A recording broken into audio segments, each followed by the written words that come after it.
Hello, day 3 of healthy ಈಟಿಂಗಲ್ಲಿ morning ಡ್ರಿಂಕಿಂದ start ಮಾಡಿದ್ದೀನಿ. ಅದಾದಮೇಲೆ ಮಾರ್ನಿಂಗ್ ಡ್ರಿಂಕ್ ಆದಮೇಲೆ ಬ್ರೇಕ್ಫಾಸ್ಟಿಗೆ ರಾಗಿ ಇಡ್ಲಿ ತೊಗೊಂಡಿದ್ದೀನಿ. ಇದು ನೋಡೋಕ್ಕೆ ಚೆನ್ನಾಗಿಲ್ಲ, ಬಟ್ ತಿನ್ನೋಕ್ಕೆ ತುಂಬ ಚೆನ್ನಾಗಿತ್ತು. ಚಟ್ನಿ ಮತ್ತು ಸಾಗು ಜೊತೆ ತಿಂದಿದ್ದೆ. ಆಮೇಲೆ ಮಿಡ್ ಮಾರ್ನಿಂಗ್ ಸ್ನ್ಯಾಕಿಗೆ ಆ್ಯಪಲು ಮತ್ತು ಆಲ್ಮಂಡ್ ತೊಗೊಂಡಿದ್ದೀನಿ. ಆಮೇಲೆ ಮಧ್ಯಾಹ್ನ ಊಟಕ್ಕೆ ಸ್ವಲ್ಪ ಸಲಾಡು, ಅಂದರೆ ಹಸಿ ಸಲಾಡು ಮತ್ತು ಚಪಾತಿ ಮತ್ತು ಕ್ಯಾಬೇಜ್ ಪಲ್ಯ ತೊಗೊಂಡಿದ್ದೀನಿ.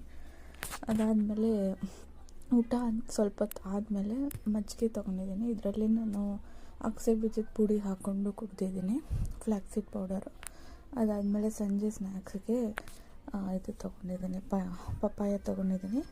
ಅದಾದಮೇಲೆ ಊಟಕ್ಕೆ ನಾನು ಮಿಕ್ಸ್ ವೆಜ್ಜು, ಅಂದರೆ ಇದರಲ್ಲಿ ನಾವೆಲ್ಲ ರೀತಿ ತರಕಾರಿ, ಸೊಪ್ಪು ಮತ್ತು ಎಲ್ಲ ರೀತಿಯ ಫ್ಲೋರ್ಸ್ ಹಿಟ್ಟುಗಳನ್ನ ಹಾಕಿ ಮಾಡಿರ್ತೀವಿ.